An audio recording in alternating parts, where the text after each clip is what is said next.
Hello and welcome to the Round 21 Team Sheets video. It's George from Fantasy Take TV. And yeah, we'll go through all 9 games, ins and outs. A few premiums to touch on. Some have come back, some are still not back from injury, so we'll discuss that. I think we've got 2 premiums back from injury, so we'll go over that. If you have defensive bench cover that you're relying on, I think you're in trouble. It feels like apart from Burgo and I think everyone else has been wiped out down back. Unless you've got someone that you've held earlier in the year, but we'll go over that. So a bit of a disaster for defensive cover. So we're hoping that the premiums hold, no injuries there, and yeah, we'll go over that and also get to GWS. All in the podcast, I was celebrating that Lockie Ash was gonna tag Merritt. That's not happening, and you'll see why in a second. So it's not great for me, but we'll see how we go. Melbourne vs Collingwood is the first game, so I'm really excited for this game. A bit of trash talk already. I think Langdon on the radio called Collingwood a one-trick pony or something, so I love to see that sort of stuff. You see it in American sport all the time. A bit of trash talk doesn't hurt, so I love that. But yeah, no relevant ins and outs here. I guess Adams opens up a spot for Carmichael, so Carmichael does have a decent ceiling in him. Has had poor disposal, so his fantasy score's been better than his Supercoach score, but I would be looping Carmichael, chuck the E on him, and maybe you can play him over your worst forward or mid, whoever that is. Although, I think if he goes 110, I guess you can take that or something like that, depending on who you've got. So I would be looping Josh Carmichael for sure. Other than that, I think Petrarca's CBA's dropped, and Angus Brayshaw's been named in the middle again, but Petrarca's fine. He's played a bit more half forward, pushing up to stoppage, so just started at half forward, still a mid though. That's what I meant to say. And then yeah, Angus Brayshaw's CBA's for about 50%. James Harmes is back, I think? No. I thought I read that James Harmes was back, but apparently not. So I fully expect Angus Brayshaw to be a 50% CBA mid again. I think he's a great pick if he's one you're looking at down back. If you still have Hewitt, I like the Angus Brayshaw pick if you can't get to like a Tom Stewart. So I do like that. And I think that's it for this game. Not much else to discuss. Crisp named in the middle. Just doesn't look like turning it around, unfortunately. Dacos named in the middle, but I think he'll go back. Yeah, Darcy Cameron named half forward. So with Cameron, I still think he's a trade, even though no Grundy, just because I don't really know. There's just much better options at this point. Just don't know what he's going to score and what the ruck split is going to be, because it was quite terrible 2 weeks ago. But yeah, we'll see how we go. Cats versus St Kilda. Nothing relevant for the ins and outs there. Looking at Geelong's side, so yeah, Tom Stewart down back should kill it, I think. St Kilda, for a few weeks, have played a bit of high possession down back. So yeah, not too sure they continue with that. So hopefully that, for people who don't have Stewart, they play keepies off for Stewart. But not sure. I think they need to tinker the game plan, because it hasn't really worked a whole lot. Blitzarf's in the middle, don't know where he plays. Atkins on the interchange. I think he'll play as a CBA mid, and there's Seglet in the ruck. So I don't think that should trouble Rowan Marshall too much. So no Tom Campbell here, named in the emergency, so they don't plan to play him, it seems. So Marshall is probably the upgrade target, or I guess we're not upgrading anymore, but the pick of if you're trying to bring somebody in the forward or ruck line, it looks like it's Rowan Marshall. So big fan of him. Yeah, looks in ripping form, just around the ground. Follow up from stoppage, especially the tackling, really good. Intercept marking, just doing everything. So he's a great pick. Although Geelong have restricted rucks a bit, but not too sure with Segler. Small sample size. Stanley's in, so he'll probably support him. But yeah, do still like the Rowan pick. But yeah, obviously English did not do very well at this ground last week, so it's going to be tougher. But still like him for the run home. We can move on. Now the Giants and Essendon. So Stephen Keneally is back, which is good. So just a bit of soreness. You expect him to come back in and play on ball. Where's he been named? Forward pocket. Sounds like they're gonna make some changes. I think. What was it? Spike said something about the players have checked out, something like that. That's just what I read somewhere on Twitter. So maybe there will be movements made. Be interesting. I wonder if they even tried throw Toby Green on ball, try something, but Parrish is back in for Essendon, so that's good. Probably wouldn't bring him in over a layoff, but great. He can feed it out to Zach Merritt. Just more pain, I guess. And Ambrosio's out, so that's bad if you need cover for him. And Ware is out. And then Lockie Ash is out. So I've been looking forward all week to Ash tagging Merritt, because Merritt is the inform. If you're going to tag anyone right now, you're tagging Zach Merritt or like a Connor Rosie. They're probably the two best players of the past month.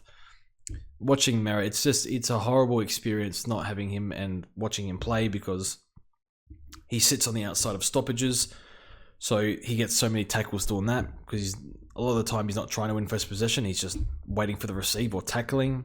They force feed him the ball non-stop, so he's such a great kick. He's a great player, but just not owning him in fantasy just really, really sucks. So, the Giants, Spike McVay, they've got nothing to play for. Play your kids, honestly. Like, what have you got to lose?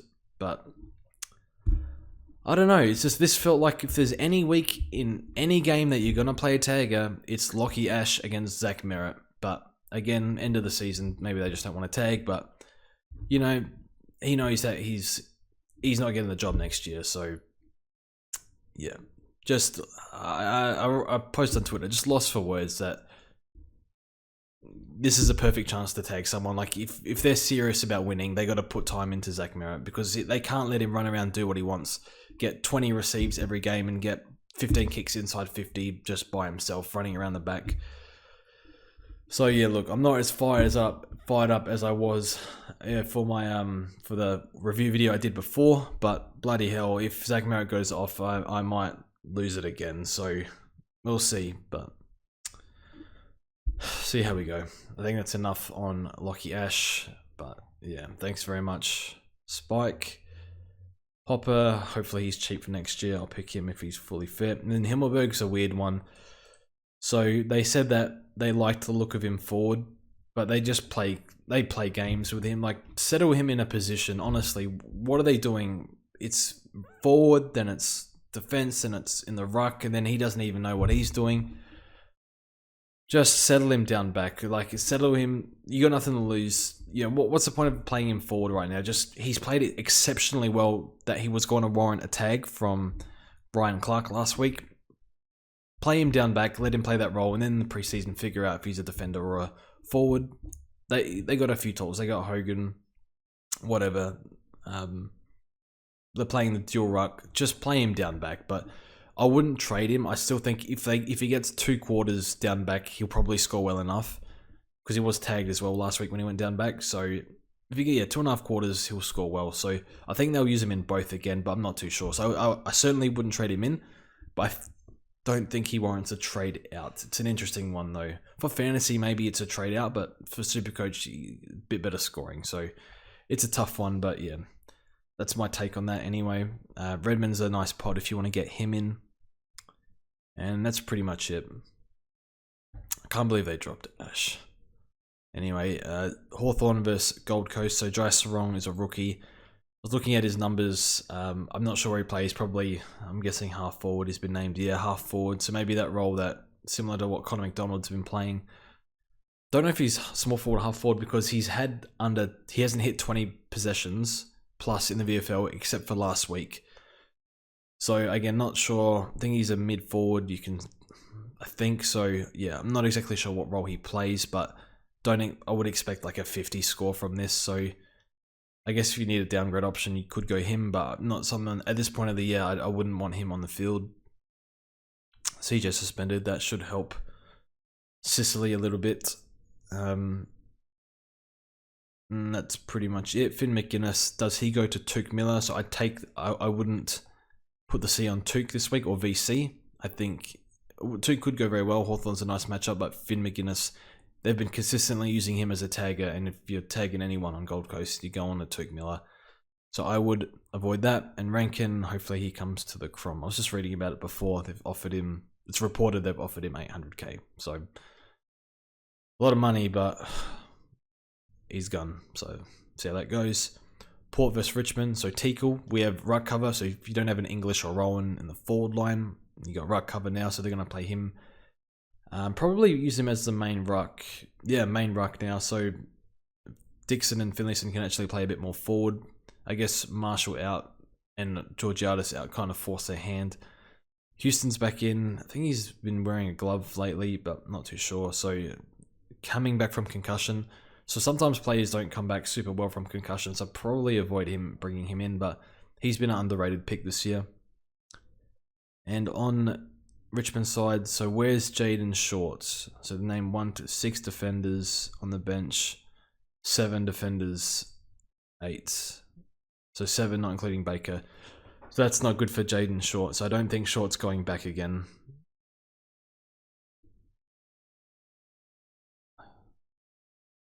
Did they name I don't know, maybe Bolter was named forward last week, and then Baker was named midfield, I think. So yeah, there's enough players that can play defense to warrant Jaden Short not going down back. So yeah, that's not great. I don't see how he plays down back. Yeah. I'm not sure. I doubt it though. Maybe he gets a small stint there, but I think he'll continue that midfield, half forward, whatever they're doing with him. So I think I'd feel comfortable trading him. And Port also restrict halfback. So if he does play halfback, then less likely to score well. So he's a trade, but we've been saying that for many weeks. Would I trade him over Crisp? Not sure. Probably trade Crisp because I've lost total faith in Crisp. Like, we're waiting for the turnaround for 2 months now, and it just hasn't happened. So anyway, Bulldogs versus Freo, Sam Darcy. So I think he's playing key defense because Gardner is out. Looking at his VFL stats, I think this means back, but this position isn't always accurate. So he's kicked some goals, but yeah, can't really tell for sure. So I mean, he's named down back and Gardner's out, so I think he's playing back, but he's a 200k rookie. No reason to pick him, but hopefully he stays cheap for next year somehow. That'll be an exciting prospect. Karmas is out, so yeah, we've lost all this defensive cover now, so not great. But Marcus is playing, so a bit of injury cloud over Marcus with a severe cork. They said he's fine, so that's good. But Bond's played through injuries for so long now, but it's just a cork, so hopefully not too bad. And that's pretty much it. So I'm really excited for this game, Dogs versus Freo. These are the two teams I want to make it through to the go far in finals, because the only teams I half like, to be honest. I love the Dogs and I don't mind Freo, so hopefully they do okay in the finals because I don't like anyone else. So that's that. I know Noddy's back, so that's kind of cool. Sunday, Brisbane versus Carlton. Rich is in, so interesting. Kadeem Coleman, I think, had a slight hammy issue last week, and sounds like he's fine, but always kind of makes you nervous. Carlton have a whole bunch of ins, but his extended bench. So Matt Kennedy is in, Dow's on the extended bench, so he's probably going to get traded. They haven't really shown much interest in him. So Cripps has played better with Hewitt, so he's certainly not a trade anymore. Although I did want to trade him for about 2 months there. And Sam Walsh, I think that CBA role should be pretty solid for him, with no Kennedy and no Hewitt. So they're going to rely, it's going to be the Cripps and Walsh show, hopefully again, whether they win or lose. So that's exciting for people who own both, such as myself. So hopefully that does well. Not really much else to discuss. McGovern's back, not really relevant, but yeah, was one. And Saab was tagged last week, probably don't see him being tagged this week. North versus Swans, so Aaron Hall is back, and where's he named? Extended bench, so that's one we'll look at tomorrow if he's named. Do you bring in Aaron Hall with only 3 weeks to go, and he's just had a week's rest? I'd probably go down the Angus Brayshaw route, just because that's how little faith I have in Aaron Hall playing the next 3 games in a row.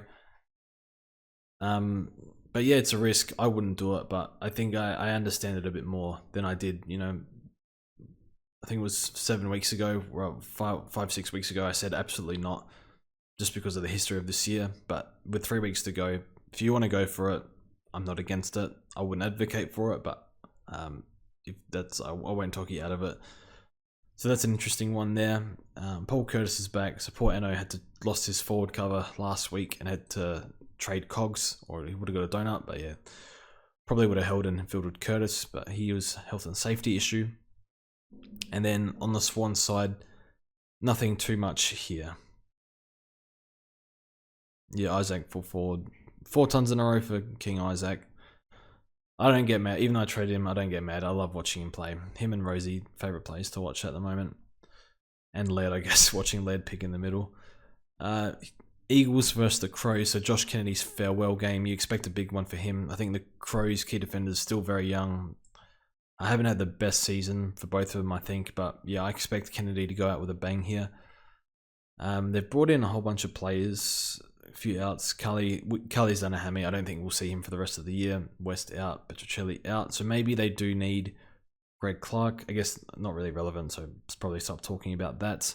On the Crows side, they've brought in Haitley and Scholl, but they're extended bench. I'm not actually sure they play or not. Could they send it like a Nelson to Dawson? Because Dawson's been tagged so much lately. Same with Sinclair, but not Merritt. So yeah, interesting. I hope Haitley plays. But I think that's it from me. All the best for this week. Let me know in the comments. Sometimes I get to the comments, sometimes I don't. I'm going to be more consistent with that. Apologize for that. Or hit me up on Twitter if you have any questions or whatnot, or join the Discord. Always happy to answer stuff there. So thanks for watching, and we'll see you guys next time.